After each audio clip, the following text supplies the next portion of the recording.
आदाब। मुंसिफ टीवी में आपका इस्तकबाल है। उत्तर भारत की खबरों के साथ मैं हूं मोनी सनवर। देखेंगे तमाम बड़ी खबरें। आगाज हेडलाइंस के साथ।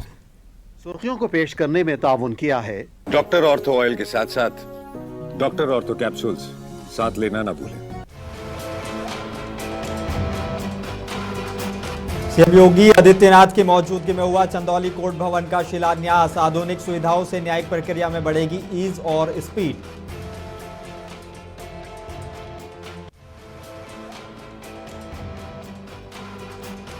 सीएम योगी आदित्यनाथ बोले, कांग्रेस आस्था पर भ्रम फैलाकर कर रही है राजनीति। काशी विश्वनाथ कॉरिडोर से पर्यटन रोजगार बढ़ा, देश देख रहा है।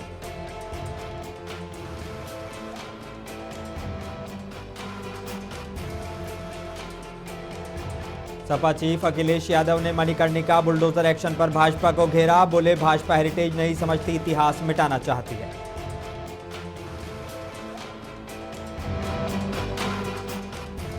बांदा संविधान दिवस में आई 44 शिकायतें, 3 का मौके पर हुआ निस्तारण। जमीन कब्जा और राशन कार्ड मामलों में 1 हफ्ते की समय सीमा तय।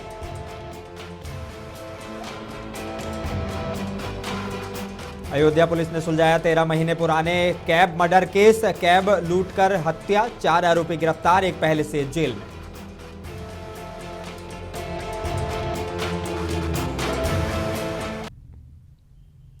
आगाज कुछ अहम और बड़ी खबरों के साथ। चंदौली में इंटीग्रेटेड कोर्ट भवन के शिलान्यास के बाद अधिवक्ताओं में खुशी की लहर है। कार्यक्रम में भारत के मुख्य न्यायाधीश और सीएम योगी आदित्यनाथ का हर हर महादेव के नारों के साथ भव्य स्वागत हुआ है। अधिवक्ताओं ने इसे जनपद के लिए बड़ी सौगात बताया।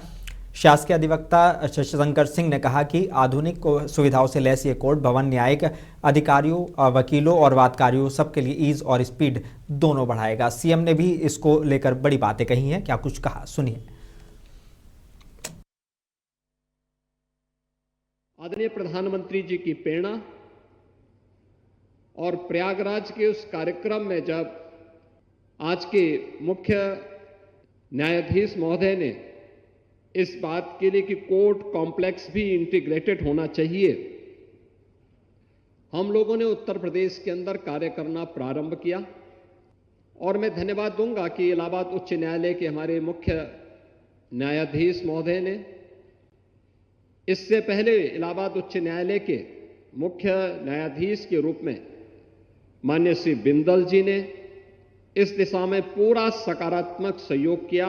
और उत्तर प्रदेश सरकार ने एक साथ उन 10 जनपदों में जहां पर अभी तक स्वयं के डिस्ट्रिक्ट कोर्ट नहीं बन पाए थे, उनको एक साथ अपनी स्वीकृति दी कि यहां पे इंटीग्रेटेड कोर्ट कॉम्प्लेक्स बनने चाहिए। आदरणीय प्रधानमंत्री जी की प्रेरणा। साथ ही मुख्यमंत्री योगी आदित्यनाथ ने कहा कि इंटीग्रेटेड कोर्ट कॉम्प्लेक्स में न्यायिक अधिकारियों के लिए आवासीय सुविधाएं, अधिवक्ताओं के लिए आधुनिक चैम्बर, पार्किंग और कैंटीन सहित सभी जरूरी सुविधाएं होंगी। एक छत के नीचे कोर्ट कॉम्प्लेक्स तो है ही, अधिवक्ताओं के लिए भी अच्छे चैम्बर बनेंगे। न्यायिक अधिकारियों के लिए आवासीय सुविधा भी रहेगी और स्पोर्ट्स की सुविधा भी रहेगी, पार्किंग की सुविधा भी रहेगी, तो कैंटीन की सुविधा भी रहेगी। अब ऐसा नहीं होगा कि न्याय के लिए लड़ने वाले, जूझने वाले हमारे अधिवक्ता स्वयं दिन की रोशनी में, जब उनकी चैम्बर में कोई वादी जाता था, वादकारी जाता था, तो उसको दिन में ही चैम्बर से सूरज के दर्शन होते हुए दिखाई देते थे।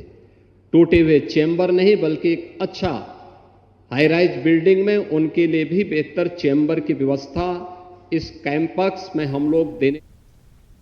काशी दौरे पर पहुंचे सीएम योगी आदित्यनाथ ने मणिकर्णिका घाट विवाद पर सर्किट हाउस में बड़ा बयान दिया है। सीएम योगी ने कांग्रेस पर आस्था का अपमान करने का आरोप लगाया। उन्होंने कहा कि मठ मंदिर के मुद्दों पर सनातनी समाज को गुमराह किया जा रहा है। उन्होंने कहा कि काशी विश्वनाथ कॉरिडोर जैसे विकास कार्यों से पर्यटन और रोजगार बढ़ा है, जिसे पूरा देश देख रहा है, सिर्फ कांग्रेस नहीं समझ पा रही है।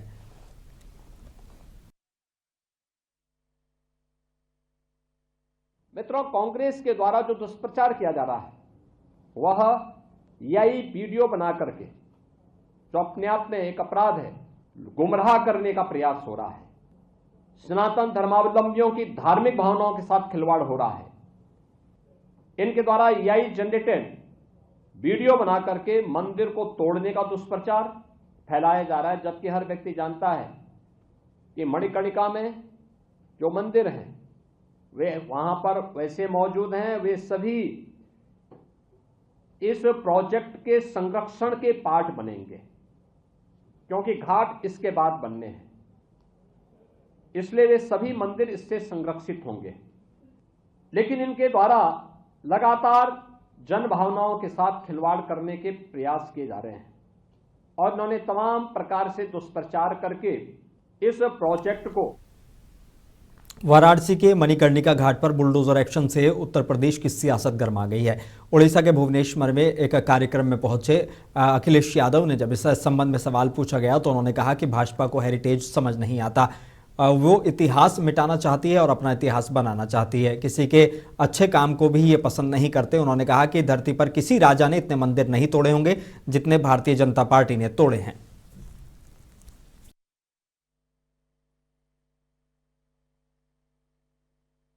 धरती पर किसी राजा ने इतने मंदिर नहीं तोड़े होंगे, लेकिन मीडिया साथ है उनके, हम करें क्या। धरती पर किसी राजा ने इतने मंदिर नहीं तोड़े होंगे जितने भारतीय जनता पार्टी ने पौराणिक मंदिरों को तोड़ा है। और यही नहीं, हम एक मंदिर बना रहे हैं, बीजेपी वाले उसमें तंगड़ी लगा रहे हैं। बताइए आप, हर बार कुछ न कुछ करते हैं उसमें। तो ये ऐसे ही हैं और पूरा काशी का सब बुरा कर दिया। साथ ही उन्होंने भाजपा पर बड़ा आरोप लगाते हुए कहा कि ये लोग एसआईआर में घोटाला करना चाहते हैं। साथ ही कहा कि हमारे मुख्यमंत्री कहते हैं कि 4 करोड़ वोट कट गया, उन्हें कैसे पता कि वोट कट गया है। सुप्रीम कोर्ट जाएंगे, हम अपनी लीगल टीम को कहेंगे कि सुप्रीम कोर्ट का दरवाजा खटखटाएं, जिससे ये बात साफ हो जाए कि राज्य निर्वाचन आयोग की वोटर लिस्ट ठीक है कि हमारे जो भारत का निर्वाचन आयोग है उसकी वोटर लिस्ट ठीक है। क्योंकि एसआईआर में ये घोटाला करना चाहते हैं, जैसे इन्होंने कफ सिरप में घोटाला किया, नोटबंदी में घोटाला किया, जीएसटी में घोटाला किया, मां गंगा को साफ नहीं किया। और क्या बताएं फिर आप, हमारे मुख्यमंत्री जी क्या कह रहे थे कि हमारा 4 करोड़ वोट कट गया है। अब मुख्यमंत्री जी कैसे पता कि उनका 4 करोड़ वोट कट गया है? हमारे मुख्यमंत्री जी कहते हैं कि 4 करोड़ वोट कट गया। तो हमने कैलकुलेट किया कि 4 करोड़ डिवाइडेड बाई 403, तो कम से कम 80,000 वोट चला गया बीजेपी का। तो इसलिए घबराए हुए हैं, अब भाग रहे हैं कि फॉर्म 6 कैसे भरवाएं। और हम लोग भी नजर रखे हुए हैं, फॉर्म 6 भरवाओगे हम एफआईआर कराएंगे। अगर आप नकली फॉर्म 6 भरवाओगे, अधिकारियों के माध्यम से दबाव बनाओगे, क्योंकि अधिकारी भी दबाव बना रहे हैं कि हमारे वोट बढ़ा दो, तो हम भी एफआईआर की कॉपी, एक प्रारूप तैयार कर दिया, ऐसे कागज लिख करके बस नाम ऐड करना है कि किसका फर्जी। मुजफ्फरनगर से खबर है, जहां ऑल इंडिया मजलिस इत्तेहादुल मुस्लिमीन के कार्यकर्ताओं ने महाराष्ट्र म्यूनिसिपल कॉरपोरेशन चुनाव में मिली जीत का जश्न मनाया। कैंप कार्यालय पर मिठाई बांटी गई और एक दूसरे को मुबारकबाद दी गई। एआईएमआईएम पश्चिमी प्रदेश सचिव हाजी दीन मोहम्मद ने जीत का श्रेय असुद्दीन वैसी और इम्तियाज जलील की मेहनत को दिया है। पूर्व जिलाध्यक्ष शाहरुल त्यागी ने इसे पार्टी के संगठन की बड़ी कामयाबी बताया है।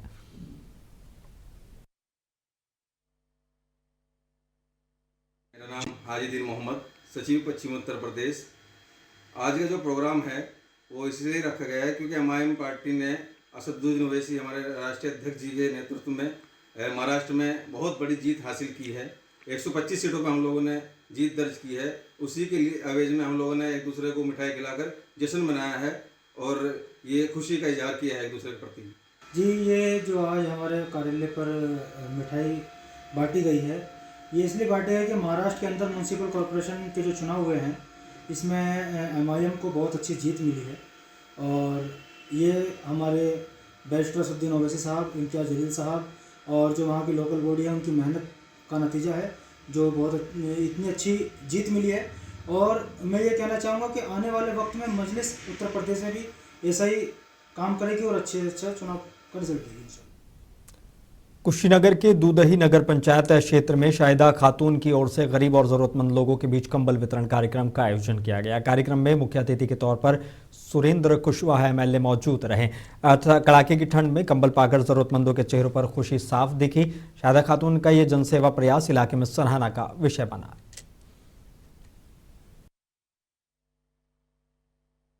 नगर पंचायत दूदही में प्रति वर्ष की भांति इस वर्ष भी गरीब असहाय लोगों को कंबल वितरण का कार्यक्रम आयोजित हुआ। इसके लिए मैं नगर पंचायत दूदही के चेयरमैन, उनके सभासद और उसके ईओ को धन्यवाद देना चाहूँगा कि जो सरकार की मंशा है, जो सरकार की इच्छा है कि हम लगातार गरीबों के विकास के लिए, गरीबों के उत्थान के लिए कार्य करते रहें, उस दिशा में यह एक सराहनीय कदम है। इसकी मैं प्रशंसा करता हूँ। खबर उत्तर प्रदेश के बांदा से है। बांदा के बबेरू तहसील में आज संपूर्ण समाधान दिवस का आयोजन डीआईजी राजेश एस और कमिश्नर अजीत कुमार सिंह की अध्यक्षता में हुआ। अलग अलग गांवों से पहुंचे फरियादियों की कुल 44 शिकायतें दर्ज की गईं, जिनमें 3 मामलों का मौके पर ही निस्तारण किया गया। ज्यादातर शिकायतें जमीन विवाद, सरकारी भूमि पर कब्जा और राशन कार्ड से जुड़ी रहीं। बाकी मामलों को 1 हफ्ते में हल करने के निर्देश दिए गए हैं।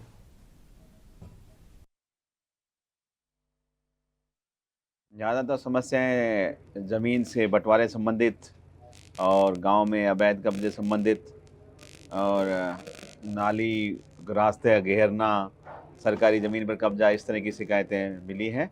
और कुछ और राशन कार्ड से नाम कटवाना रजिस्टर में, वो सब था। तो हमने उनको तत्काल इनका निस्तारण करें और निरीक्षण करेंगे। पहले मौके पे जाके दोनों पक्षों से बातचीत करेंगे और फिर जिसका होगा उसको हमारी रेवेन्यू टीम और पुलिस टीम जाके विवादित मामलों को तत्काल उसको करेंगे। और ये फिर हमको अमरोहा के डिडौली थाना इलाके में घने कोहरे ने नेशनल हाईवे 9 पर बड़ा हादसा करा दिया। अब बता दें कि आज सुबह करीब 7 बजे 7 वाहन आपस में टकरा गए। हादसे में 1 महिला समेत 4 लोग घायल हो गए, जबकि डीसीएम चालक की हालत गंभीर बताई जा रही है। पुलिस ने मौके पर पहुंचकर घायलों को अस्पताल भिजवाया और क्षतिग्रस्त वाहनों को हटाकर यातायात सुचारू कराया। कोहरे के चलते विजिबिलिटी बेहद कम थी।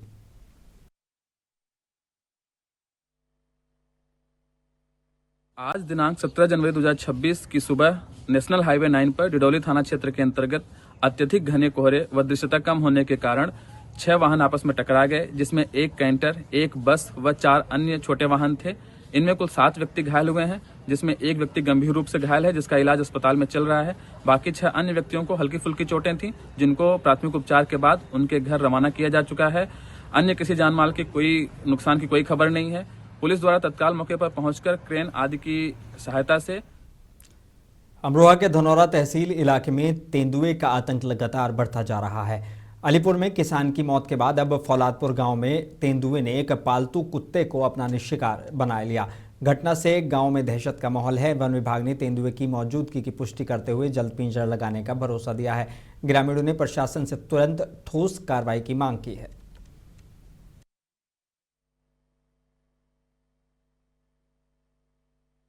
नमस्कार, मैं मनु यादव ग्राम पंचायत फौलादपुर से ग्राम प्रधान हूँ। आज मेरी पंचायत में एक बहुत दुखद घटना हुई, जिसमें एक किसान परिवार अमित कुमार के यहाँ एक उनके पालतू कुत्ते को तेंदुए ने अपना शिकार बना लिया। परिवार के लोग सर्दी के चलते घर के अंदर सो रहे थे। सुबह देखा तो कुत्ता मृत अवस्था में मिला। वन विभाग की टीम से मेरी बात हुई, उन्होंने जाकर वहाँ पुष्टि की तो कुत्ता तेंदुए के द्वारा ही खाया गया था। इस घटना के चलते पूरे गाँव में बहुत भय का माहौल है। चूँकि ये घटनाएं लगातार घटित हो रही हैं, अभी अलीपुरा के पास ही के गांव में एक किसान अपने खेत पर गया और मृत अवस्था में पाया गया। वहां भी पुष्टि की जा रही है कि तेंदुए द्वारा उसका शिकार किया गया है। मेरी प्रशासन से अपील है कि इस अयोध्या पुलिस ने 13 महीने पुराने कैब मालिक अजीत गुप्ता मर्डर केस का सनसनीखेज खुलासा किया है। कैब लूटने की नियत से बदमाशों ने अजीत से कैब बुक कराई, फिर गोरखपुर के कैपियरगंज में उनकी हत्या कर दी। गहने और कैब लूटकर शव बिहार के मुजफ्फरपुर में फेंक दिया। और एसएसपी के मुताबिक 5 आरोपी शामिल थे, 4 गिरफ्तार हैं, एक पहले से जेल में बंद है। इस घटना में टोटल 5 लोग शामिल हैं। इनको उस तारीख को बिहार जाने के लिए कैब बुक की जाती है और इससे पहले कि इनकी प्लानिंग इनकी गाड़ी लूटने की थी। रास्ते में बिहार के रास्ते में थाना कैंपियरगंज जनपद गोरखपुर में इस व्यक्ति की कार लूटने के प्रयास में हत्या कर दी जाती है और गाड़ी और डेड बॉडी को आगे बिहार जनपद मुजफ्फरपुर में ले जाया जाता है। वहां पर बॉडी को डिस्पोज ऑफ किया जाता है और फिर आगे दरभंगा जनपद में, जहां का कि एक अभियुक्त बलराम झा रहने वाला है, वहां पर गाड़ी को भी डिस्पोज किया जाता है। इस घटना कारित करने के कुल 4 अभियुक्तों को आज अरेस्ट किया गया है और 5वां, जो कि इस घटना का प्लानर भी है, मास्टरमाइंड भी है, जिसका कि नाम अनमोल मिश्रा है, वो इस समय पर पिछले कुछ दिनों से जनपद अयोध्या के ही थाना कोतवाली नगर से एक मुकदमे में जेल में निरुद्ध है। उत्तर प्रदेश के जिला बुलंदशहर में थाना गुलावटी पुलिस को नशे के सौदागरों के खिलाफ बड़ी कामयाबी मिली है। पुलिस ने 22 किलो 700 ग्राम के करीब अवैध गांजा बरामद किया है और 2 तस्करों सिराजुल और वकील को गिरफ्तार किया है। पूछताछ में आरोपियों ने चौंकाने वाला खुलासा किया। गिरफ्तार तस्कर उड़ीसा से ट्रक में भरकर गांजे की बड़ी खेप लाते थे। इसके बाद वो इस गांजे की छोटी छोटी पुड़िया बनाकर स्थानीय इलाकों में महंगे दामों पर सप्लाई करते थे। पुलिस के मुताबिक बरामद किए गए गांजे की अंतर्राष्ट्रीय बाजार में कीमत करीब 5 लाख रुपए आकी गई है। गुलावटी कोतवाली पुलिस ने दोनों अभियुक्तों के खिलाफ संबंधित धाराओं में मुकदमा दर्ज कर उन्हें जेल भेज दिया है। गुलावटी थाना पुलिस की टीम ने गांजा की अवैध कारोबार करने वाले 2 तस्करों को गिरफ्तार किया है। उनके पास से करीब 23 किलो गांजा बरामद हुआ है। इसमें से एक का नाम सिराजुल, जो कि थाना नरेला दिल्ली का रहने वाला है, और एक दूसरा जो है वकील, जो थाना चांदीनगर जनपद बागपत का रहने वाला है। इसमें वकील जो है और सिराजुल दोनों मिलकर जो है उड़ीसा से जरिए ट्रक जो है गांजा लाकर और एनसीआर रीजन में इसकी सप्लाई करते थे। इसमें दोनों को हिरासत में लेकर पूछताछ की गई। इन्होंने अपराध में अपनी संलिप्तता भी कबूल की और इन दोनों को गिरफ्तार कर माननीय न्यायालय के समक्ष रिमांड को प्रस्तुत किया जा रहा है। लखीमपुर खीरी के पलिया तहसील में लेखपालों की सुरक्षा को लेकर बड़ा मुद्दा सामने आया है। उत्तर प्रदेश लेखपाल संघ उपशाखा पलिया ने उपजिलाधिकारी को ज्ञापन सौंपकर पीएसी तैनात और बाहरी हस्तक्षेप रोकने की मांग की है। संघ ने साफ किया है कि अब दस्तावेज दस्ती नहीं लिए जाएंगे, सिर्फ डाक से ही स्वीकार होंगे। तहसील परिसर में अतिक्रमण और नशाखोरी पर सख्त कार्रवाई की भी मांग उठी है।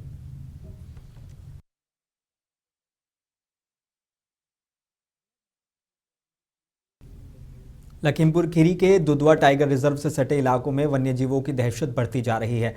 पलिया वन रेंज में एक और दुनिया का सबसे जहरीला सांप रसेल वाइपर खेत में मिला, तो दूसरी तरफ 16 फुट लंबा विशालकाय अजगर दिखाई दिया है। बता दें, खेतों में काम कर रहे मजदूरों में अफरा तफरी मच गई, लेकिन सांपों की मसूही नाजुर निशा ने जान जोखिम में डालकर दोनों का सफल रेस्क्यू किया और जंगल में छोड़ दिया। 17 जनवरी 2026 को समय लगभग 10 बजे हमें एक स्नेक कॉल की सूचना प्राप्त हुई थी, जिसकी सूचना पर पलिया रेंज के ग्राम निहालीपुरवा में एक रसेल वाइपर प्रजाति के सांप का रेस्क्यू किया, जो काफ़ी हाईली वेनेमस होता है। उसके बाद हमें एक और स्नेक कॉल की सूचना प्राप्त हुई थी समय लगभग 1 बजे, जिसकी सूचना पर पलिया रेंज के ग्राम बंसी नगर में लगभग 16 से 17 फीट का एक अजगर था, जिसका हमने सफलतापूर्वक रेस्क्यू किया और दोनों स्नेक्स को रेस्क्यू करने की झांसी से दर्दनाक खबर सामने आई है। तहसील टहरोली के थाना एरस्ट इलाके में ग्राम सुरजई में खेत में पानी लगाने गए ट्रैक्टर चालक हृदेश पटेल की हादसे में मौत हो गई। ढलान पर ट्रैक्टर अचानक पीछे फिसला और पलट गया, जिससे चालक नीचे दब गया। गंभीर हालत में सीएचसी गुरसराय ले जाया गया, जहां डॉक्टरों ने मृत घोषित कर दिया। गांव में शोक की लहर है।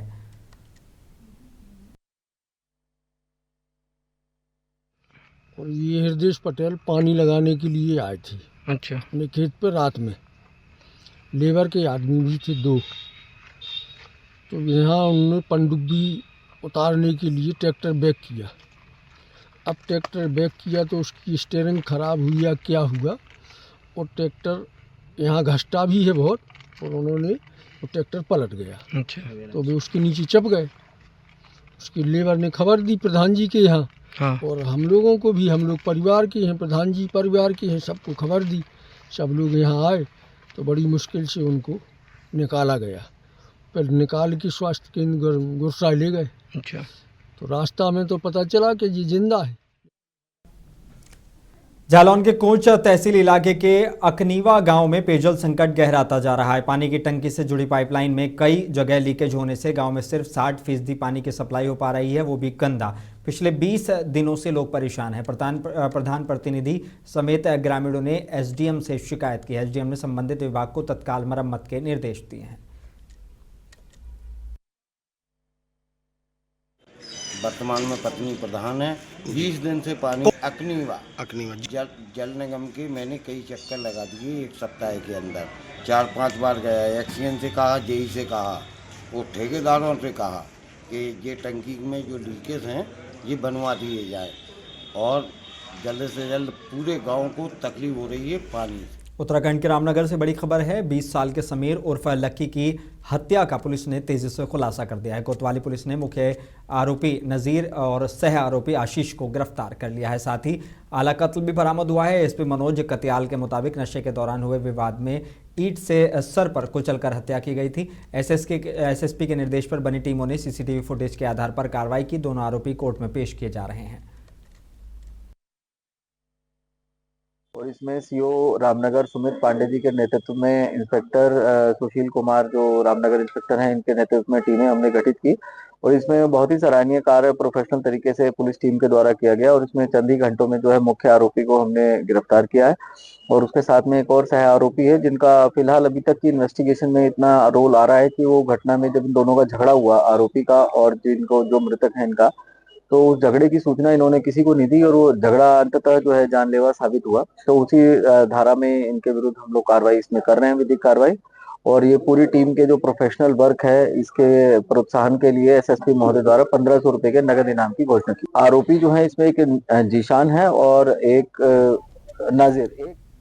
उत्तराखंड के कलियर थाना इलाके से सनसनीखेज मामला सामने आया है। युवक रज्जाक के अपहरण की कोशिश और बेरहमी से पिटाई के केस में पुलिस ने बड़ी कार्रवाई की है। पीड़ित की तहरीर पर 9 नामजद आरोपियों के खिलाफ गंभीर धाराओं में मुकदमा दर्ज किया गया है।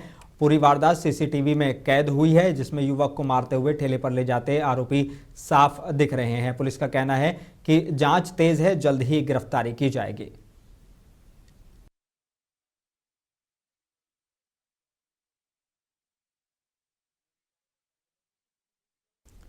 उत्तर प्रदेश के पीलीभीत के अमरिया थाना पुलिस को बड़ी कामयाबी मिली है। चेकिंग के दौरान पुलिस ने चोरी की 6 सिलाई मशीनें, करीब 1000 लीटर चोरी का डीजल, एक ऑल्टो कार और पल्सर बाइक और अवैध तमंचा बरामद किया है। 4 शातिर अभियुक्तों को गिरफ्तार किया गया है। अपर पुलिस अधीक्षक नताशा गोयल ने बताया कि आरोपी ट्रकों से डीजल चोरी कर बेचते थे। पुलिस आगे की कार्रवाई में जुटी हुई है।